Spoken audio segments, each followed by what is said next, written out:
The following story is based on the records of the United States Air Force, the files of the Hayden Planetarium, and the actual transcripts of the tapes made by Betty and Barney Hill under hypnosis by Dr. Benjamin Simon. The purpose? To penetrate an extraordinary case of double amnesia precipitated by their claimed sighting of a UFO in 1961.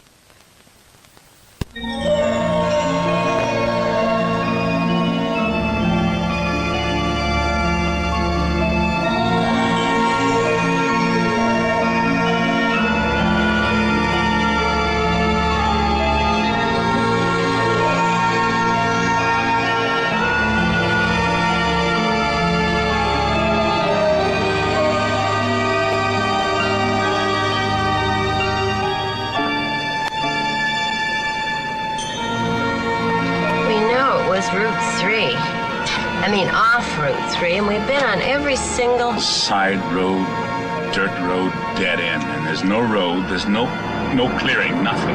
Of course there is, we just haven't found it yet.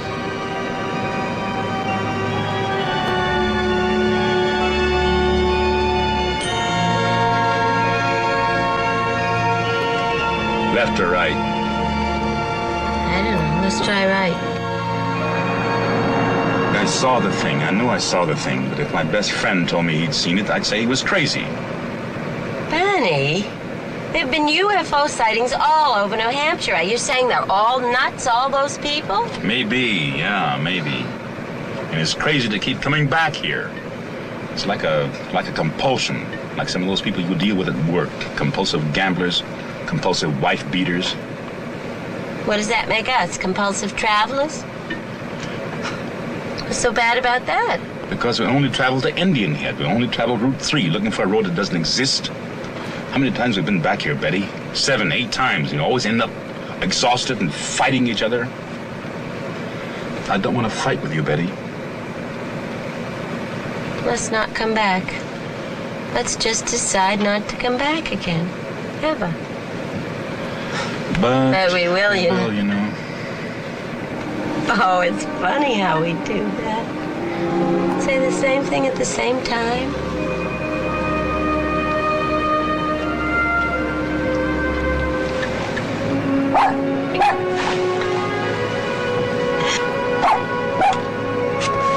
Just a little tolerance, that's all I ask.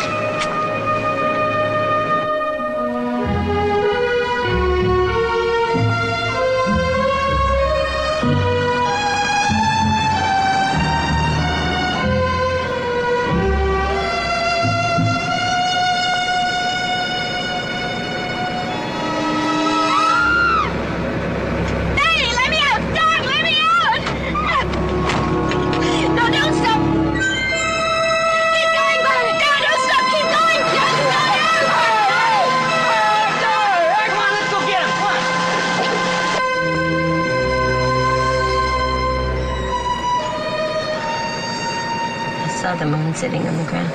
That was a dream, Betty. The men in the road, I saw the men in the road. And then I saw the moon sitting on the ground. Dreams are dreams and reality is reality. We almost smashed up this car because you had a dream. Don't do that, Barney. Please. Don't shut me out. Talk to me. Tell me what you feel. I feel that your dreams are dreams, and that reality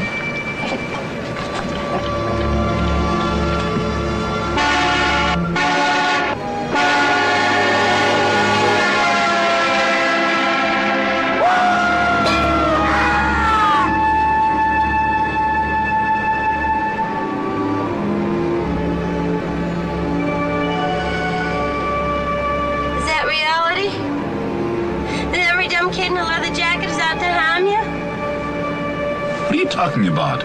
I wasn't scared, you were. Oh, don't do that, Barney. You were too. I saw your face before. And just now. I was brought up to be careful, remember? It's like an old, scratched, broken record playing inside of me. Be careful, kid, or they'll kill you. Sparing me wasn't being very careful, was it?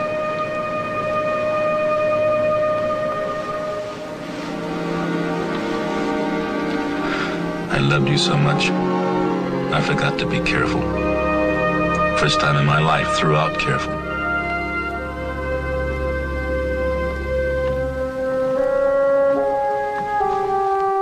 Barney, what are we gonna do?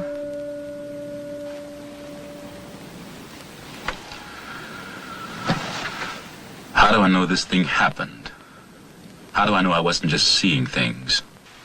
I'm in this terrible position where I know it happened, but I can't get myself to believe it. And it's bugging me so much that my ulcers are kicking up again. Just when they were getting better. It's worse than that. I'm trying to minimize. I was out of work for 6 months on disability. The doctor said I was suffering from the complete physical exhaustion, anxiety. And Betty was having those nightmares, sudden fears out of nowhere. Things that are really not like Betty. She's so calm. And it's been almost 2 years since the experience? Yes. I keep trying to remember what happened, where we were. There's a whole area that's lost.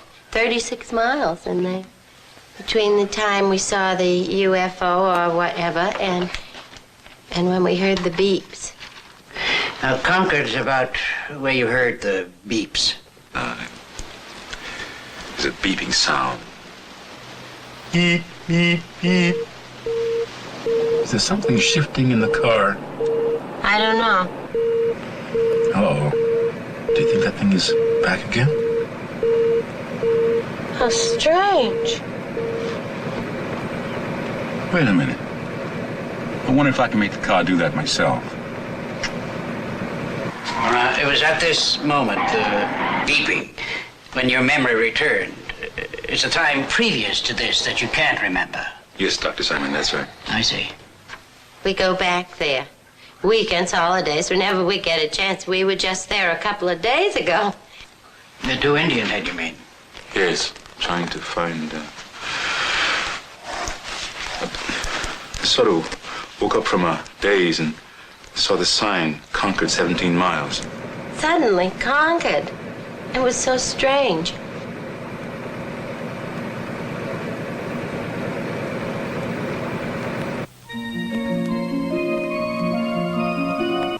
Barney and Betty Hill began general history of their anxiety problems and amnesia, highlighted by their claimed sighting of a UFO at Indian Head 2 years ago. The Hills' clearest memory is their return home from the UFO sighting experience. Treatment is to be centered on their anxiety reaction with their apparent amnesia. Unidentified flying object, secondary matter. Major job is to determine treatment of patients in overcoming this unique case of double amnesia, most probably by means of hypnosis. Barney Hill, 39, works for the post office, is distinguished member of NAACP, and active in community affairs, Portsmouth, New Hampshire. Well-read, educated, IQ of 140. Previously married, 2 children. Suffers deep guilt about leaving marriage and children, but sees them as often as he can.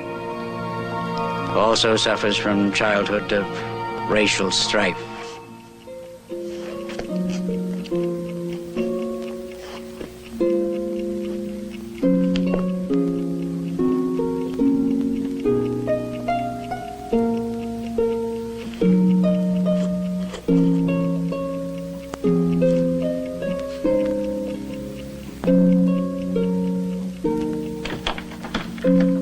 Betty Hill, 42, comes from an old New Hampshire family dating back to 1629. Previously married, 13 years, 2 adopted children, now grown. Returned to university after divorce, received degree, presently works as welfare worker for the state of New Hampshire. He has a background of security in both upbringing and heritage. Bonnie? Bonnie, did you take the clothes in the house? What? The clothes, did you bring them in? No, I was too tired. I'll bring all that stuff in tomorrow. I didn't want you to bring the clothes in the house. About the clock, you said you glanced up at the clock as you were undressing. Did you see the time? I saw that it was 5 after 5. Didn't register. I don't think Bonnie realized it either. Neither one of us realized till months later that it was that late.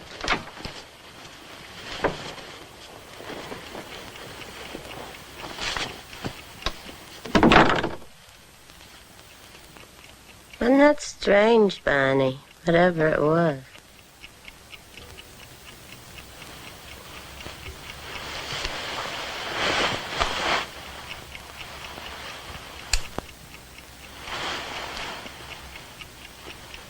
Tops of my shoes are scuffed. What?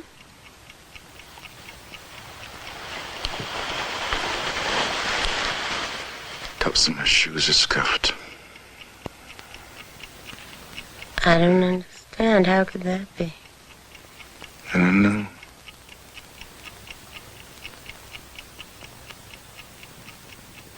Now, Mr. Hill, when you woke up the next morning, did you experience any particular discomfort on your groin? No. It was there. I could, just had a feeling. But there was no pain or anything. Well, how much later was it that the warts appeared? Oh. 2 months, I guess, before they actually appeared. Before I actually saw them. Because I had a feeling before they actually appeared. So you went to the doctor and he diagnosed it, and by means of electrolysis, he was able to get rid of them. Yes, sir. And you haven't been in trouble with them since? No, I haven't. I see.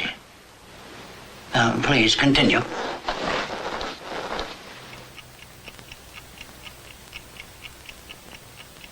Betty, I don't want to talk to anybody about last night, all right? All right. Guess. If you want to talk about it, we can just talk about it to ourselves.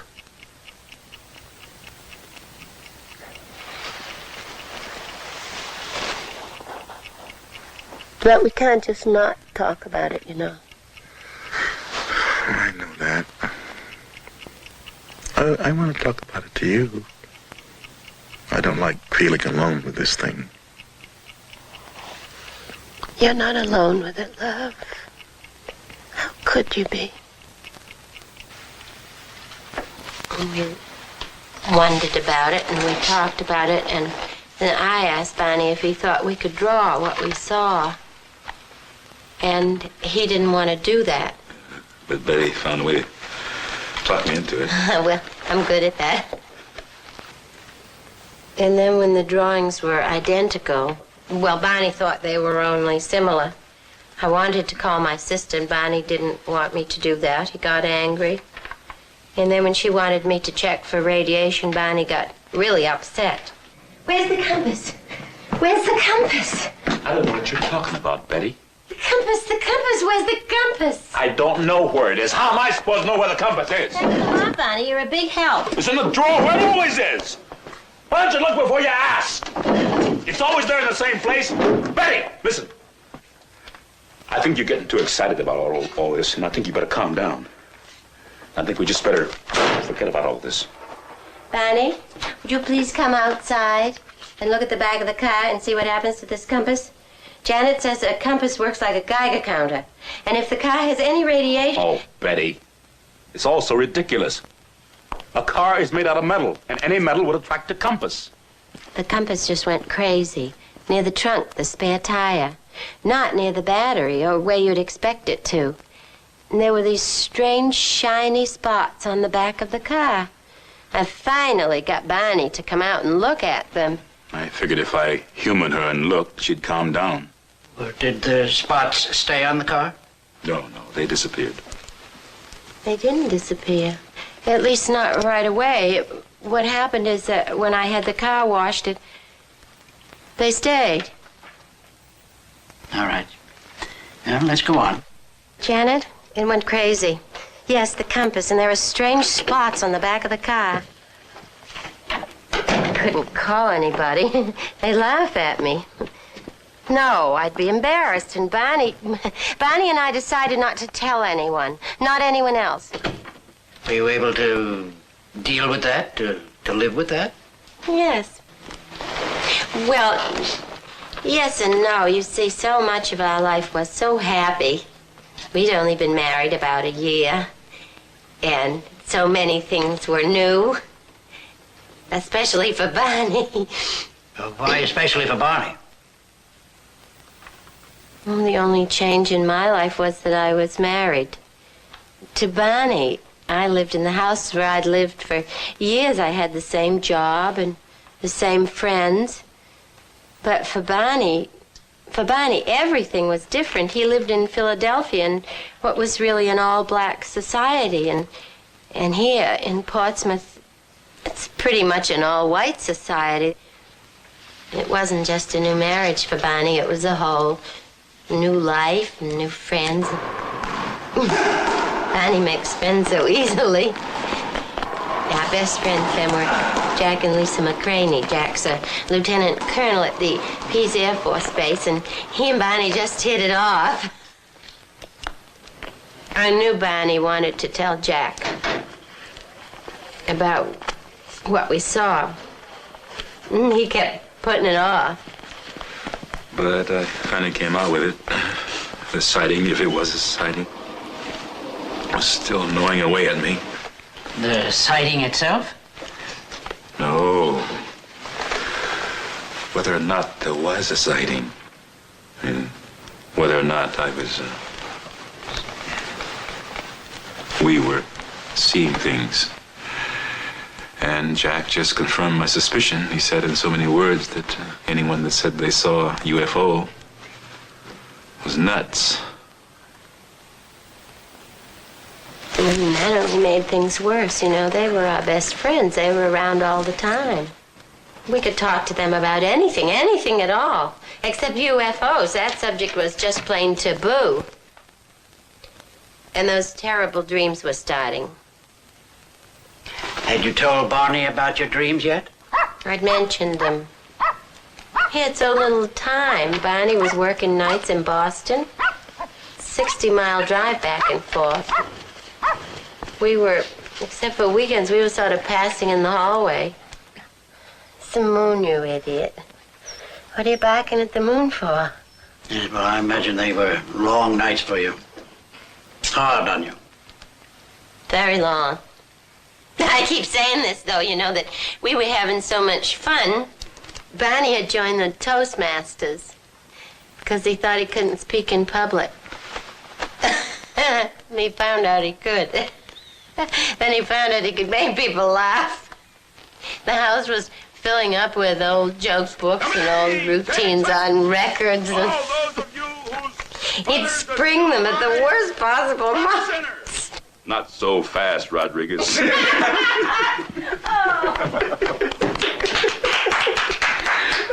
Barney, just sit down. You'll be late. Bossy little thing, isn't she? You never knew she was the oldest of 5 children. Just grew up bossing everybody. Do me a favor, Barney. Wouldn't you really like to sit down?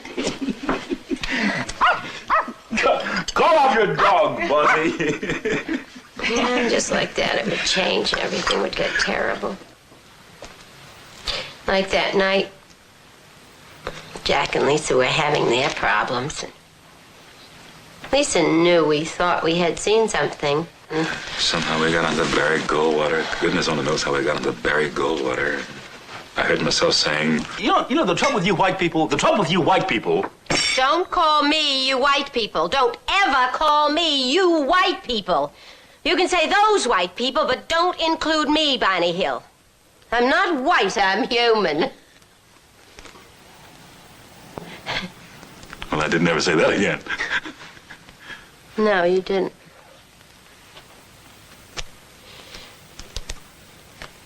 And then they were getting ready to leave, Barney, too, because he had to be at the post office by 9.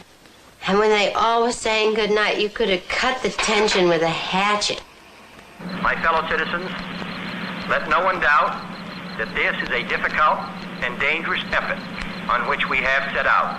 The path we have chosen for the present is full of hazards, but it is the one most consistent with our character and courage as a nation and our commitments around the world. And then Barney came back. He said he was going to call in sick. He was so worried, and he was just lying there with this white cloth over his face to help his headache.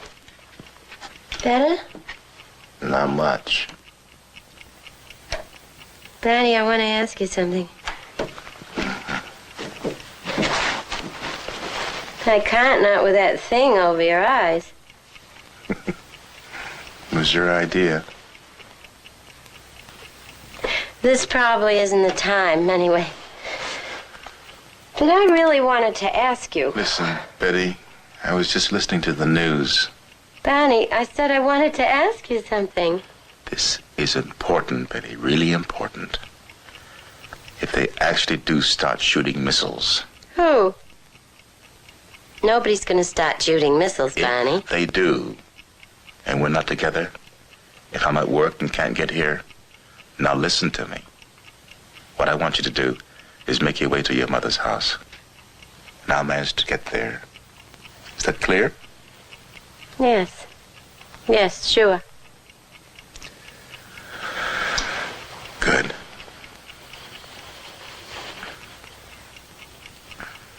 Barney, what I wanted to ask you before was how come we can talk about this UFO business together and wonder what it was together? But with Janet, with Jack, it was a plane, period.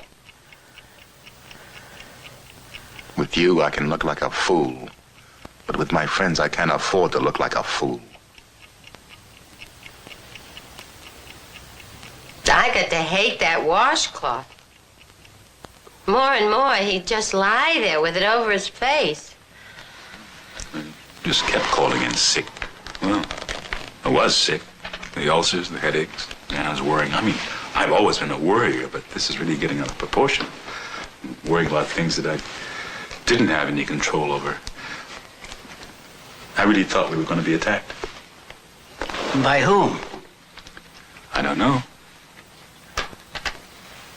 Well, I thought Russia, but I don't know. And were the nightmares continuing, Betty? Yes, on and on. I started writing them down. I'd get up in the middle of the night and write till I was exhausted. I had done that before. When things upset me, I would write them down. It would help. You still have a copy of those dreams? Yes, I stuck them away somewhere. You know, that's funny. I'd forgotten I wrote them down. Because I'd like a copy of them, if you don't mind. Oh, sure. I'll look for them. And it was about this time, Barney, that you went to see the doctor, and he suggested that you take a rest, take a sick leave. Yes, it was about this time. So, I just started staying home, trying to relax, work in the garden, read, stuff like that. The kids came more often. I could see them more often. They really liked Betty. I mean, they got along well with her. They really loved her. Because I used to tease her. I told her that it was her cooking they loved. But, mainly I was just lying around and reading UFO books.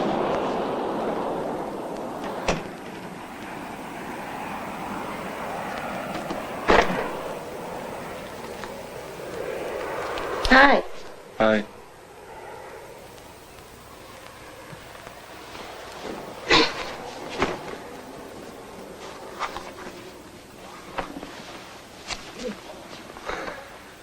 What's the matter? You upset? No, I'm not upset. Why? You weren't smiling. When you came in, you weren't smiling. I didn't notice. I did. Well, obviously you did, or you wouldn't be uptight about it. No, I'm not uptight.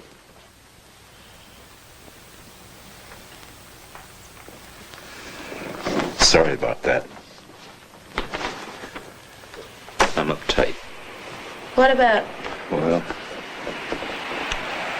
if I knew. If I knew, I wouldn't be lying around this house all day, would I? Wouldn't be reading these stupid books. My eyes are falling out. Until. What?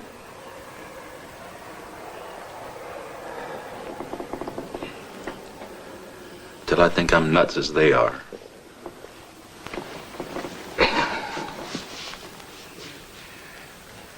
When I asked you to marry me, you said you wanted a psychiatric evaluation.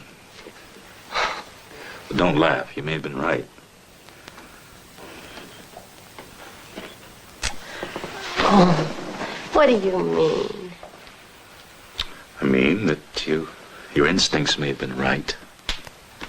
You may have sensed something. Oh, no, my love. Oh, no, you didn't understand. It wasn't you I questioned, it was me. And I couldn't tell you. Me what? I still can't. Listen, don't you know by now you can tell me anything?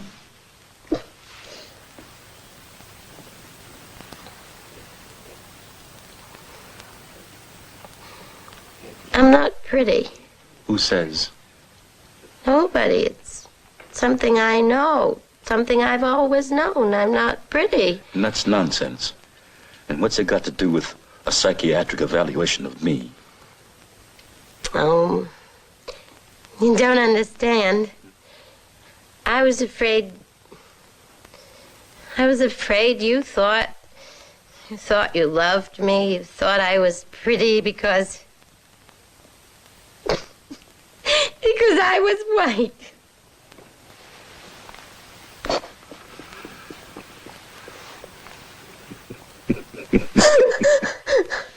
Hey, that's like me being afraid you didn't love me. You only loved my beautiful black body. Well, I do. Oh, well, there's that too. You're right. You're not pretty. You're beautiful. And I see the whole world, Betty. I see every bit of beauty in the whole world in your face. No. I see you, Betty. My love, I see you.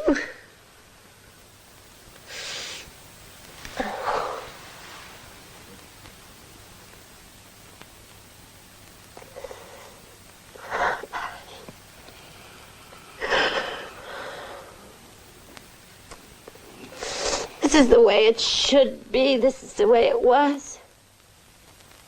That we had to report it. She cried. That's really what did it. Well, whatever did it, we did call. Yeah. I wasn't too impressed with how the Air Force handled it. But when Wayne Webb from the Hayden Planetarium contacted us, then I knew that Betty was right, and that we had to tell everything we saw.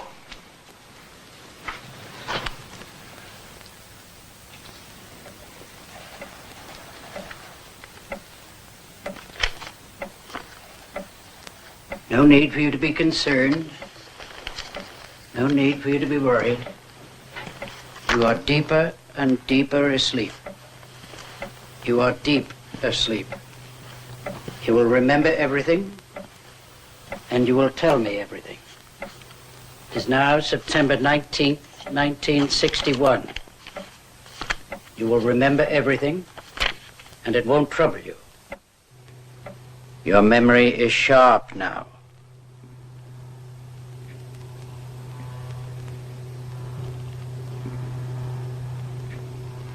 I want you to go back to the time of your vacation in Montreal, beginning with the time you left your hotel in Montreal. Yes. I want you to tell me in full detail all your experiences, all your thoughts, all your feelings, beginning from the time you left your hotel. Now, were you in Montreal? It was approximately 112 miles from Montreal. We were driving from Niagara Falls through Canada. Well, just go on. Tell me about your arrival there. The thoughts that were going through my mind was that would they accept me at the motel, because would they say they were filled up? And I was wondering if they were doing this because I was prejudiced. Because you're prejudiced? Because they were prejudiced. You run into this a lot, I take it. I have not actually run into being denied accommodation yet, You mean you worry about it? but I know that this does happen, and I am concerned. Did you tell your wife about your concern? Does she share it? I express it, but she does not share my concern in this matter. Very well. Go on. We are riding around, and I'm lost, and I'm concerned about the toll gate, customs. Why? I have a gun in the trunk of the car, a .32 pistol, and it is hidden in the well of the trunk of the car with the trunk mat over it. And I'm thinking, why did I do this? Why did I bring this gun along? And I know it is all my fears, that I believe the hostility of white people, particularly when there is an interracial couple. Yes, well, go on. Your memory is sharp. Where are you now? Now, we're in the country part of New Hampshire on Route 3, and I'm thinking, I've got to get a hold of myself and not expect hostility when it was no hostility there. And I look up through the windshield. I look up through the windshield of the car where Betty saw a star. Oh, that's funny. But I said, Betty, that is not a star, it's a satellite.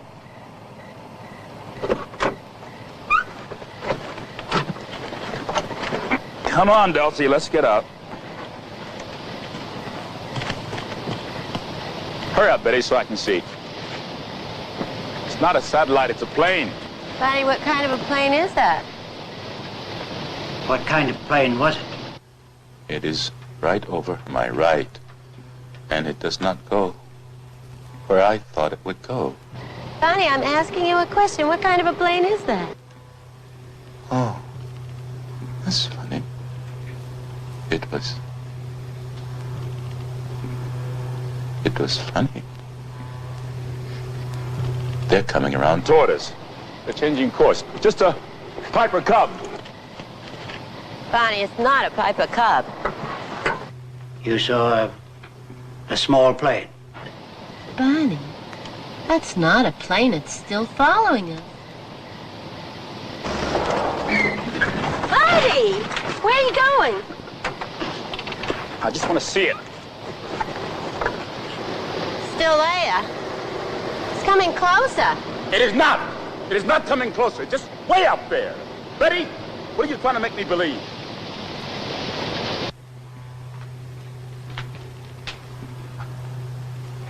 All right. We'll stop here for now. Just relax. Be comfortable. Until you hear me speak again, you won't hear any sound here. Just rest and be comfortable.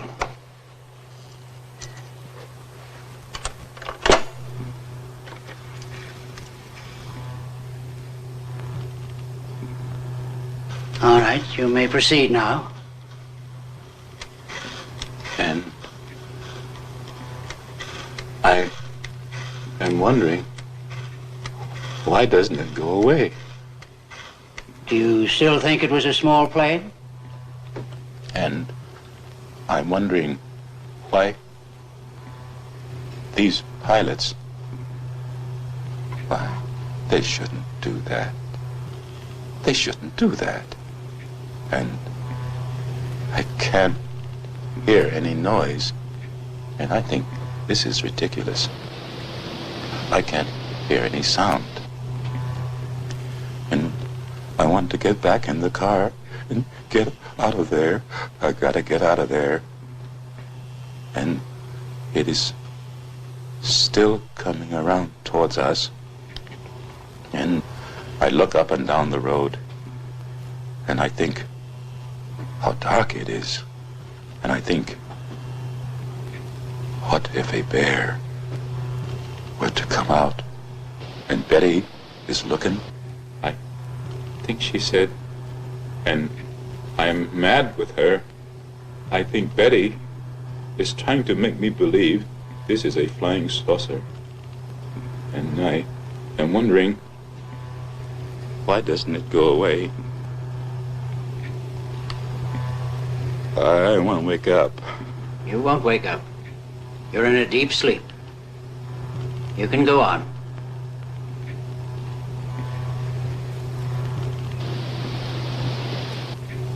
It's right over my right. What is it? I gotta get out of here. This won't trouble you. Go on. You're remembering everything now. And I try to maintain control so Betty cannot tell that I am scared. Oh, I am so scared. But go on. This won't hurt you. Experience it. It won't harm you now. I gotta get my gun! I gotta get my gun! I gotta get out of here! I gotta get my gun! I gotta get my gun!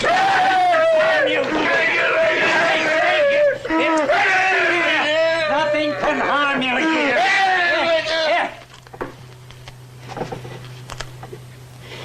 You're in a deep sleep. You can remember nothing. Now calm yourself. Calm yourself. Here, come on.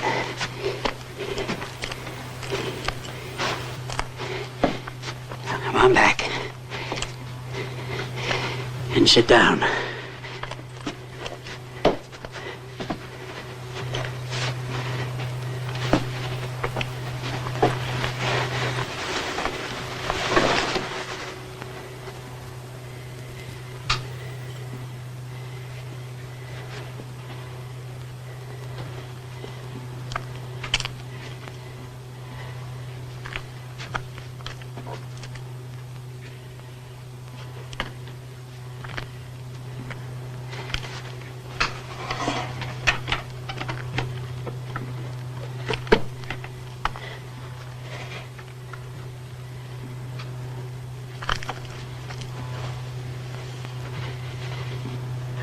All right. You can wake up now. You can remember everything. Just go on remembering.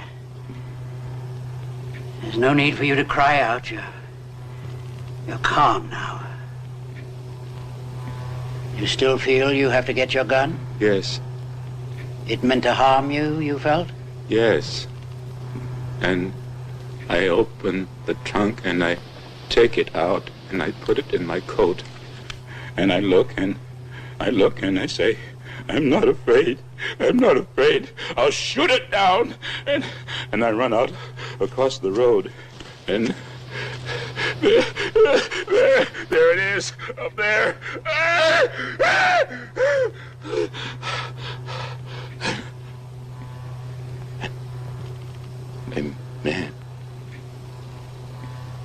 A man. Is he a captain? What is he? And he's looking at me, and I say, no, I have to shake my head. This isn't true. This can't be true. And it's still there. And I look up and down the road, and I think, can't somebody come along and tell me that this isn't there? It's there. Are you sure it's there? Yeah. You're not having a dream? And I touch my right arm. It's not my right, it's my left arm. And it's there. If I let my binoculars fall and dangle, maybe it won't be there.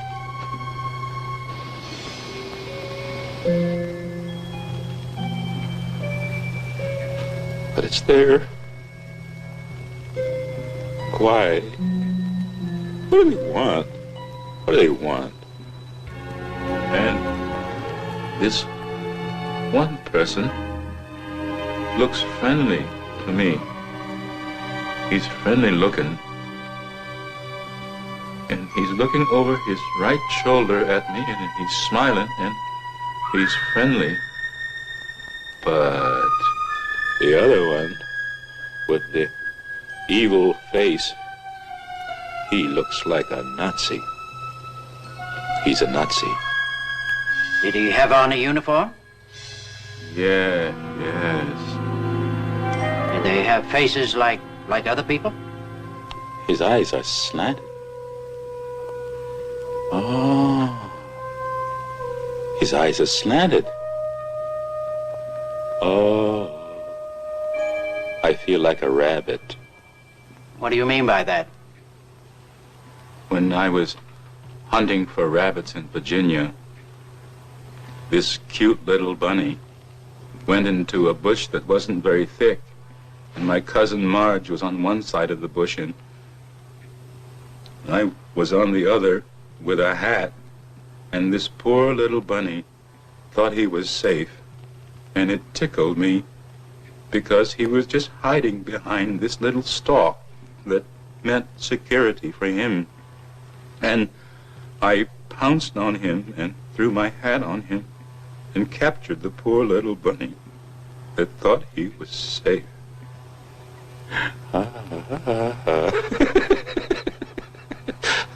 Isn't that funny?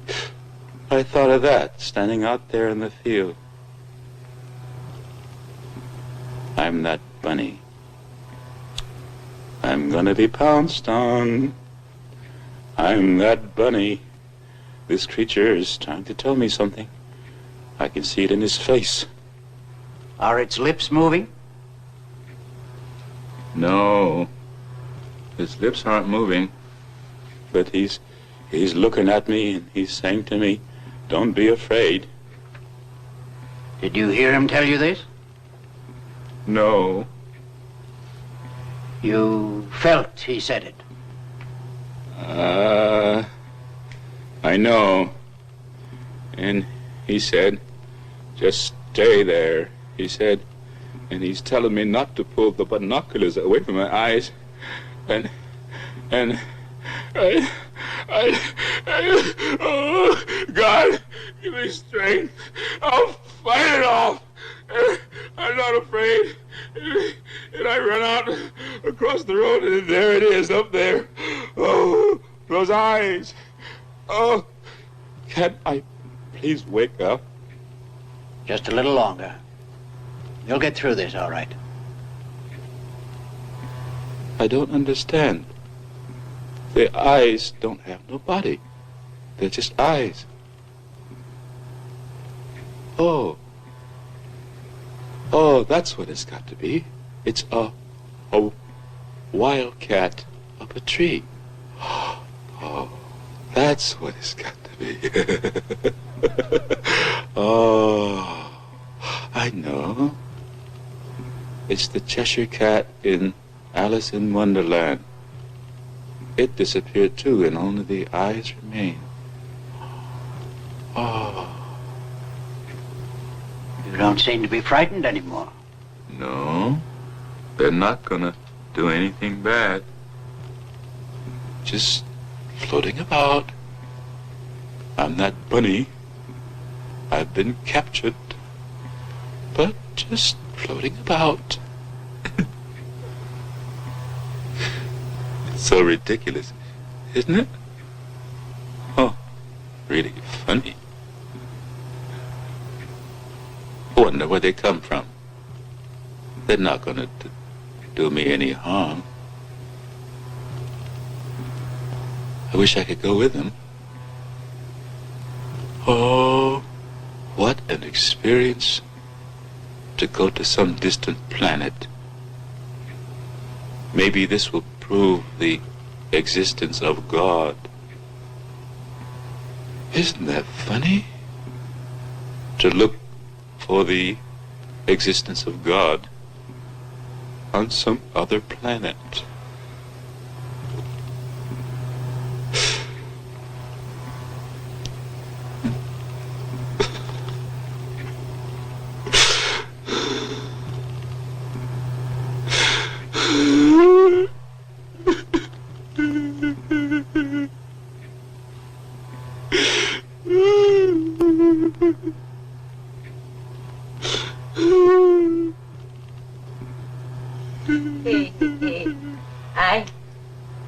I don't know if he was laughing or crying, but he said to me they were going to capture us. They're gonna capture us. We gotta get out of here. Look out! Look out! You can see them. They're right overhead. They're right directly over our car. They're out there. I don't see anything. It's all black. I don't see them.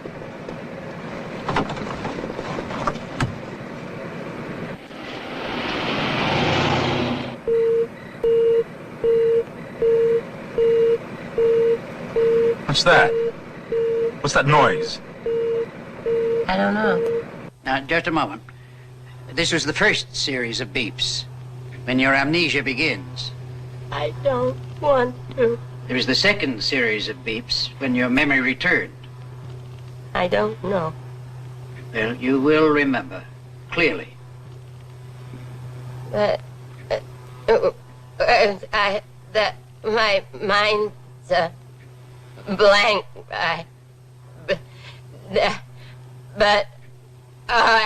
I could not. I almost remember. You can remember. Oh, I get this point. I can't get beyond those beeping. You can get beyond it. It's all right. You've never remembered it before. This is the 2 hours you could never remember until now. Because you're there now. It's all right. Go on. Remember. No need to be upset.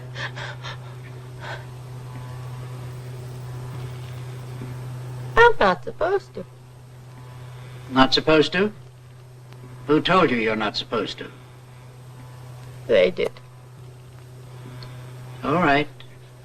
You're calm. Calm.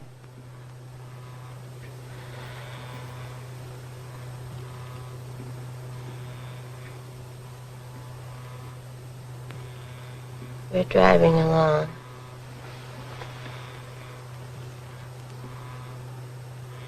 I don't know where we are. I don't even know how we got here.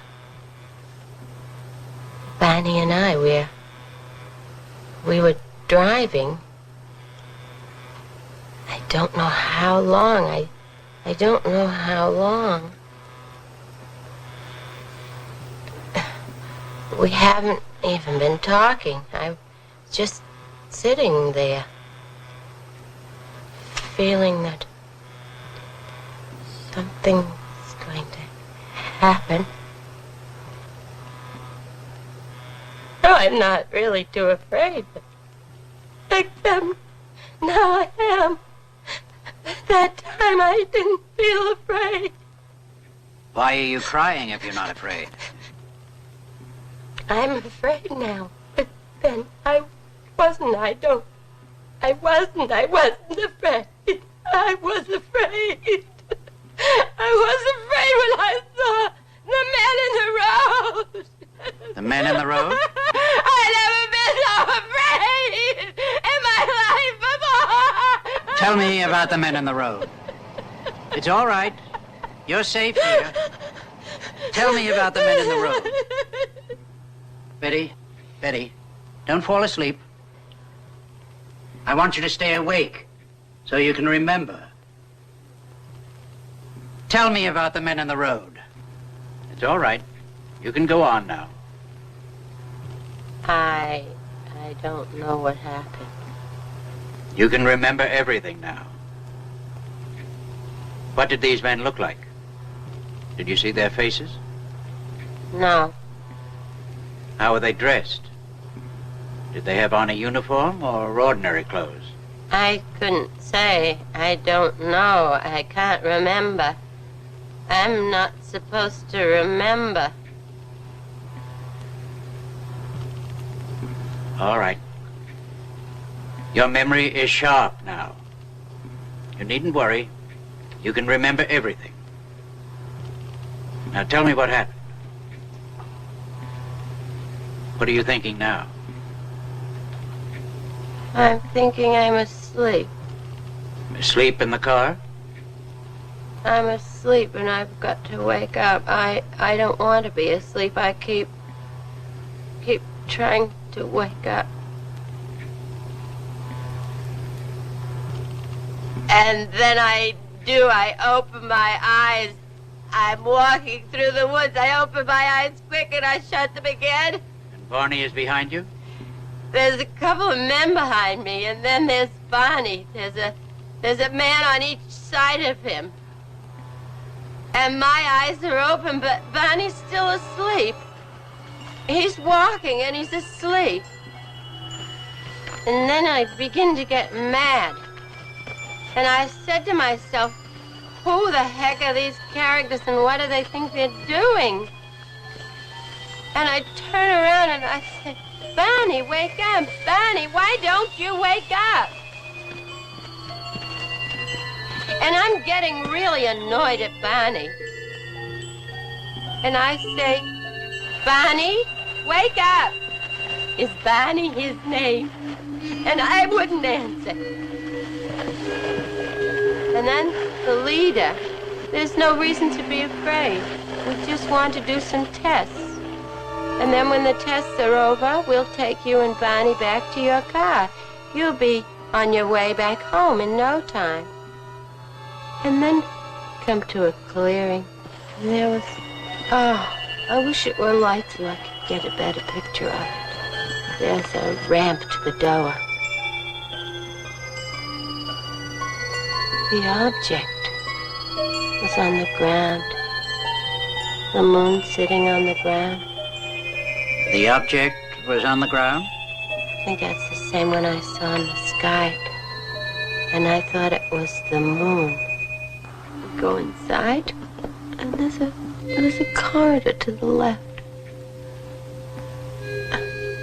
In the corridor, there's a room. Man who spoke English is in the room. And then another man comes in. I haven't seen him before. I think he's the doctor. And they both look through this machine here and here. What do you think they were doing? I have an idea. They're taking a picture of my skin. They're doing all kinds of things. And then they took something like a letter opener, only it wasn't, and they scraped my arm here. And then they put the little skin scraping in a piece of cellophane or plastic, something like that. And then they feel my hair at the back of my neck and take a couple of strands and pull it out and The examiner tells me to take my dress off before I even have a chance to stand up to do it. Your dress has a zipper down the back? Yes, it zips down the back. The examiner unzips it and slips my dress off. And they're talking.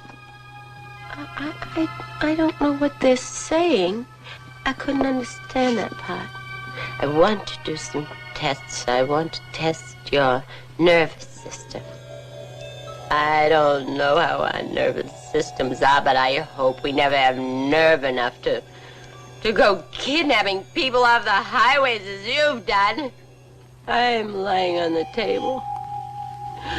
I don't know what they're doing, but they seem so happy with whatever it is they're doing. And they touch me with a needle. Doesn't hurt. It's something like a TV screen. And then they turn me on my stomach and then back over on my back. And I see the doctor has a long needle in his hand. Go on. Go on, it's all right. What are you going to do with that? And he tells me that it won't hurt. He just wants to put it in my navel. It's just a simple test. Stop, it's hurting, take it out! And the leader comes, he rubs his hands over my eyes and says it will be all right. I won't feel anything. The pain's gone away. Still sore when you put that needle in. I don't know why they did that, because I told them they shouldn't do it. Did they make any sexual advances to you? No. I asked the leader, I said, why did you put that needle in my navel? And he said, it was a pregnancy test. And I said, I don't know what you expected, but there was no pregnancy test here. When you had all of these experiences with your dreams, why would you have dreamed all these things? The dreams were the same as the experiences that you felt you had? I figured that in my dreams I remembered what actually happened.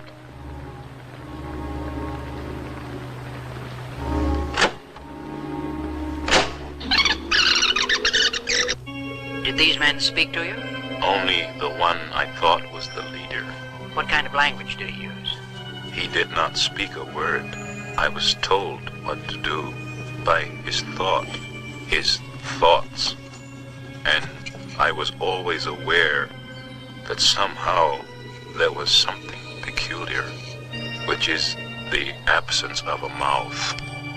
There seem to be indications that a great deal of the experience was absorbed by Barney Hill from Betty, in spite of his insistence that this was his own. And there are definite indications that her dreams had been suggested as a reality. The implications are self-evident. Go on, it's all right. And so then I asked him where he was from. And he asked me if I knew anything about the universe. And I told him, no, I knew almost nothing.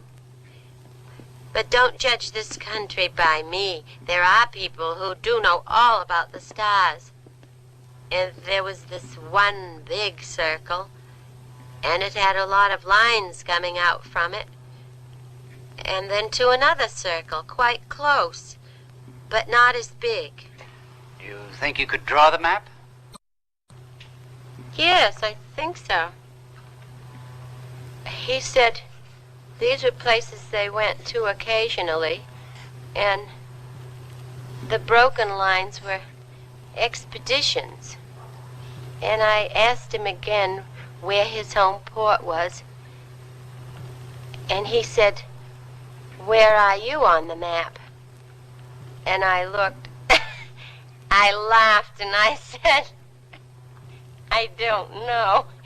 And he said, if you don't know where you are, there isn't any point of my telling where I am from. Or did they actually speak English? I've been telling myself I heard them in English with an accent, but I don't know. Could it have been thought transference? No. I knew what they were saying, and they knew what I was saying, but if it... I knew what they were thinking. I knew what they were thinking. And I said, you promised I could have the book. And he said, I know it, but the others object. And I said, but this is my proof.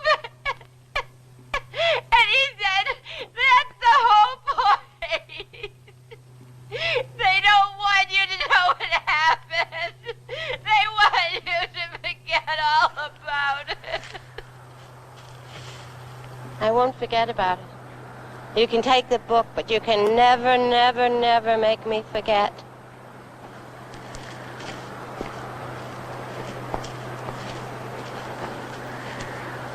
I'll remember if it's the last thing I do.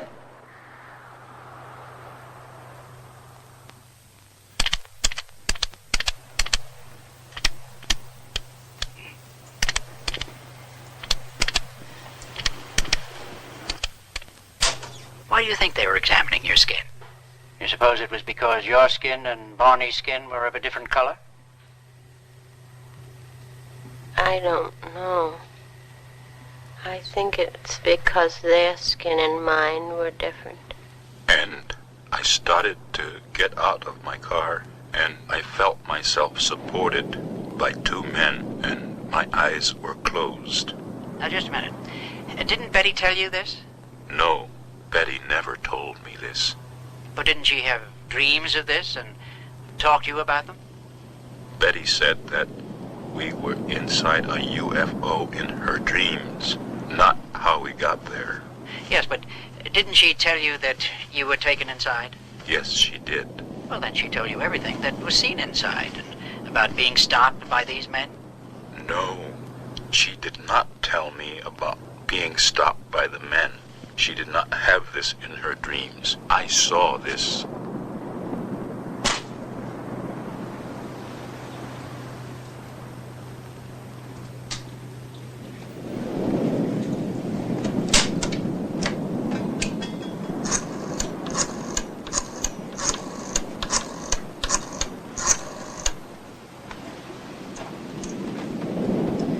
General Davidson, please. Jim. Men. Look, I've got a problem. As I see it, there are four possibilities. One, they're lying. I can discount that because they're honest people, high integrity. Two, it was a case of dual hallucination. It's improbable for reasons I won't go into. And three, the incident was a dream or an illusion.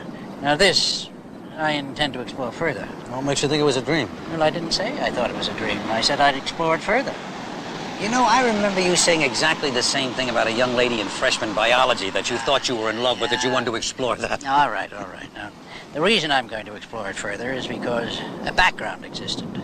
A sensitized background existed on which a fantasy could be imprinted to be experienced later as a dream. Now, hold it, man. You lost me. Yeah, well, forget about that.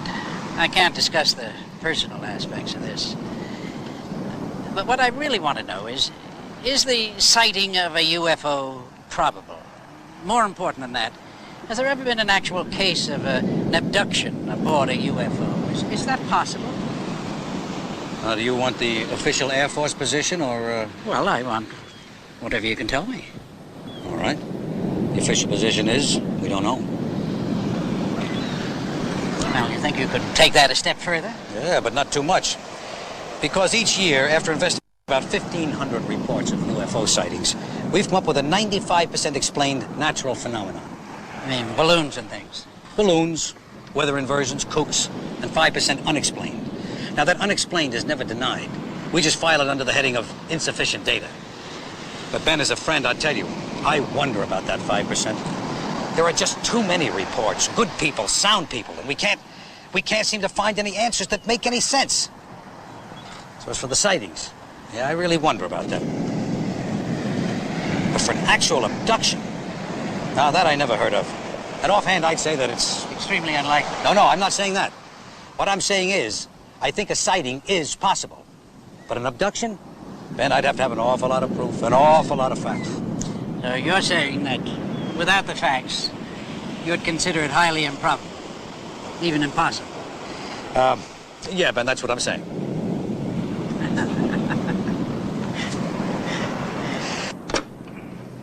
Barney and Betty Hill have hypnotized each of them separately, and each of them separately remembers in general the same experience. I suspect that in this stage of therapy, the sighting of an object, which could possibly be a UFO, triggered an externalized fantasy, a fantasized trauma which the Hills have projected their inner turmoil. I just had a hysterical thought. What if Dr. Simon were a spaceman? Oh, Betty, don't be ridiculous. Neither Barney Hill nor Betty Hill realize that their experience, as described, is almost identical to the long report that she wrote about her dreams. If he changes his mind and decides not to let us start listening today. Of course he's gonna let us listen. He said so. Oh, Barney, don't be ridiculous.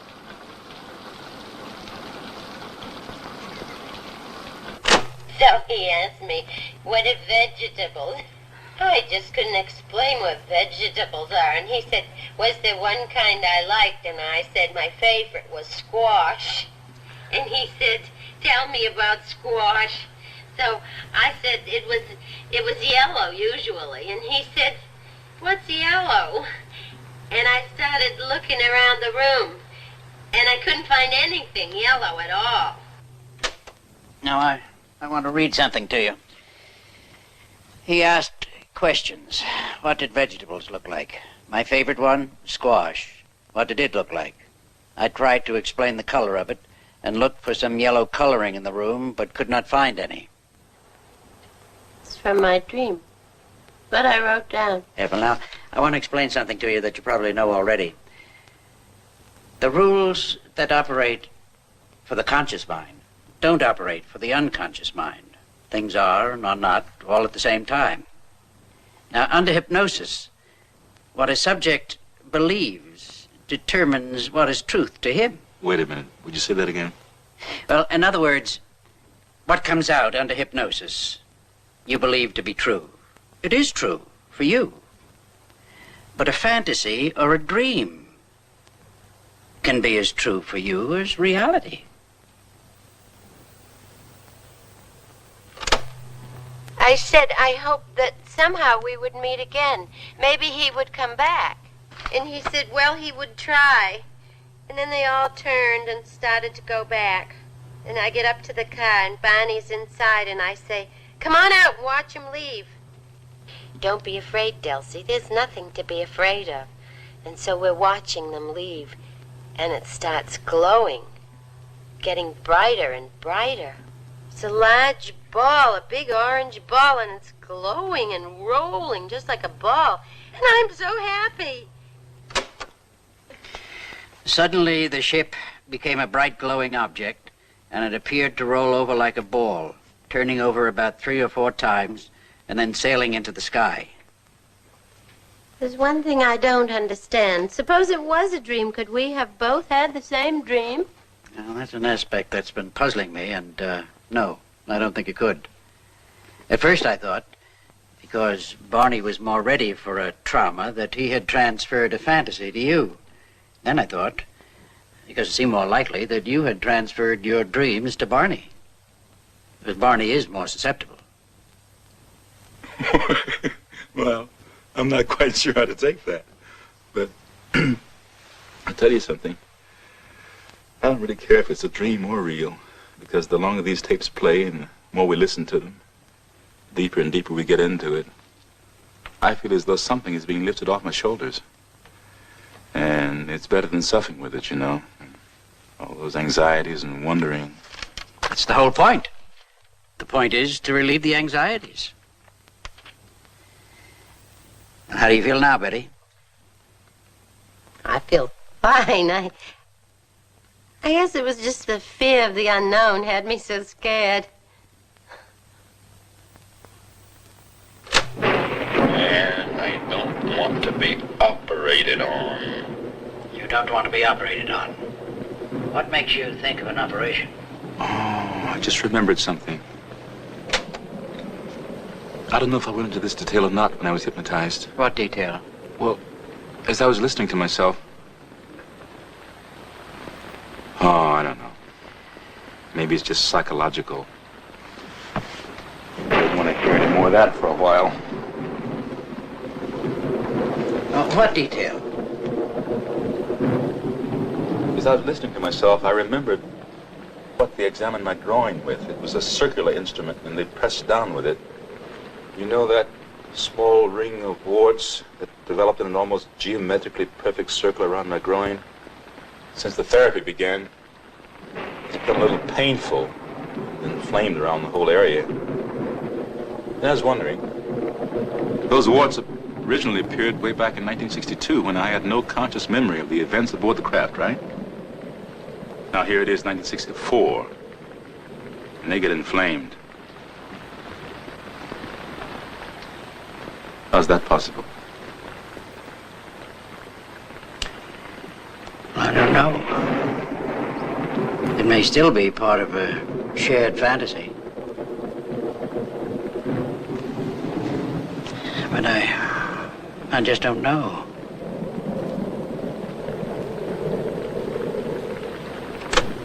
I want to wake up. You won't wake up. You're in a deep sleep. You can go on. And I look and I say, I'm not afraid. I'm not afraid. I'll shoot it down. And I run out across the road. And there it is, up there.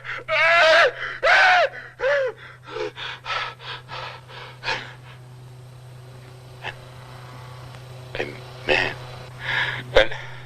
and oh, God, give me strength. I'll fight it off. I'm not afraid. And I run out across the road, and there it is, up there. Oh, those eyes. Oh, can't I please wake up? Go on. This won't hurt you. Experience it. It won't harm you now. I gotta get my gun. I gotta get my Turn it off? No. I gotta get out of here. I gotta get my gun. I gotta get my gun. I don't like them putting their hands on me. I don't like them touching me. It's all right, Barney. Just be calm. It's all right.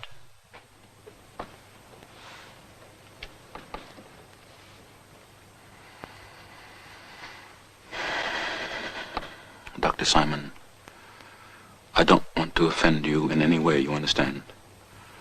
I have a great respect and admiration for you. And I can only thank God that we came to you with all this. But your theory about dream or fantasy, it's real. It did happen. I know that now.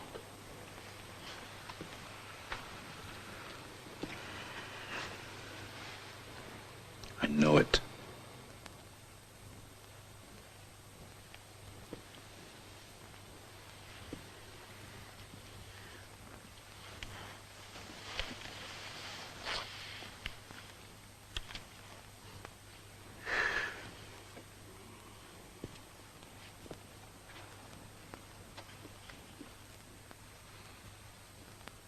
Dr. Simon, I haven't said before either how grateful I am. I just want to say, too, thank God we came to you with all this. Well, thank you, Betty and Barney. Thank you both.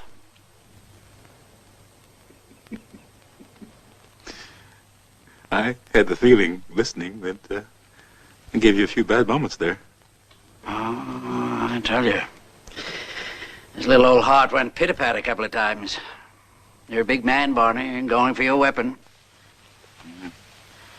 I had that gun in my coat the whole time. Can you believe that? Walking along, with my eyes shut. Scared little bunny rabbit.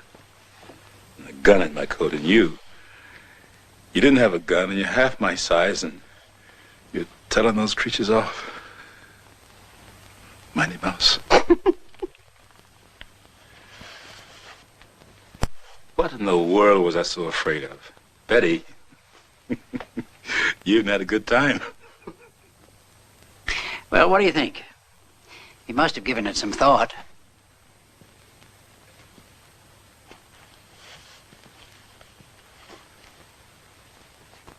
The bunny. Capture. Bondage. Of any kind.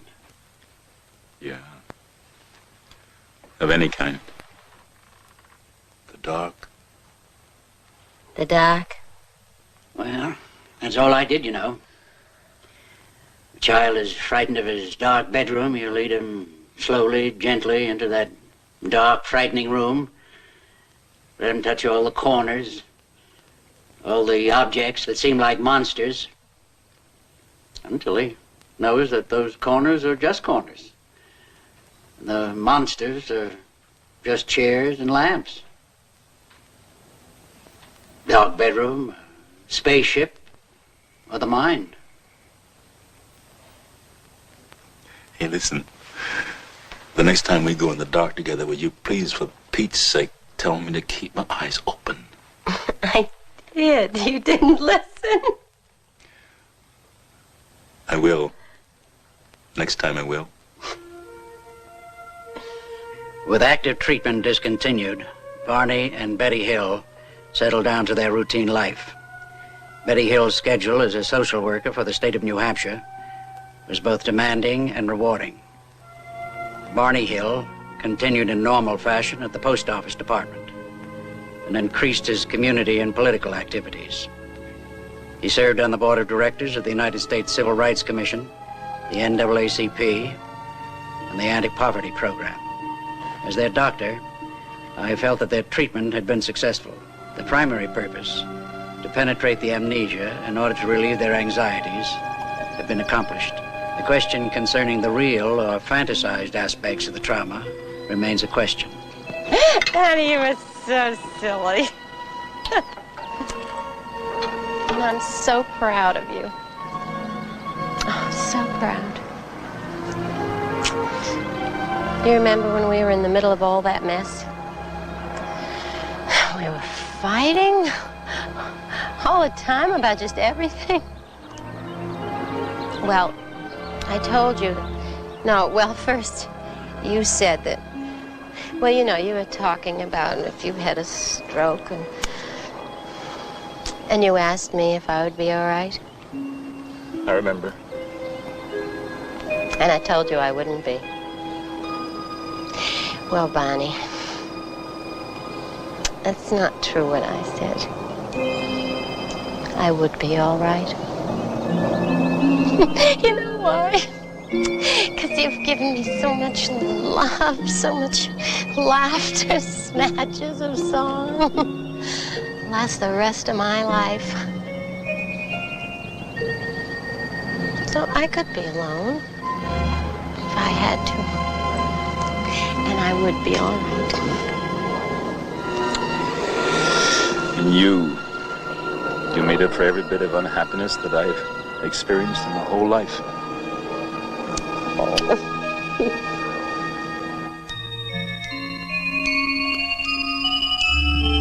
In 1963, under hypnotic suggestion, Betty Hill drew from memory the map shown to her aboard the spacecraft. Astronomers became fascinated, for what if the map corresponded to a pattern of real stars from an alien viewpoint? Astronomers reasoned that the majority of star systems likely to have life-supporting planets were located in the obscure southern constellation of Reticulum. Yet 3 stars in the cluster were unknown until 1969. No astronomer on Earth knew their position in 1963. But that same year, Betty Hill drew a map which contained these undiscovered stars. Astronomers at Ohio State University requested a computer to put them in their correct position out beyond the incredible double star system of Zeta Reticuli 1 and Zeta Reticuli 2, 220 trillion miles, 37 light years away from Earth, looking toward our sun. And the computer duplicated with virtually no variation the now famous map of Betty Hill.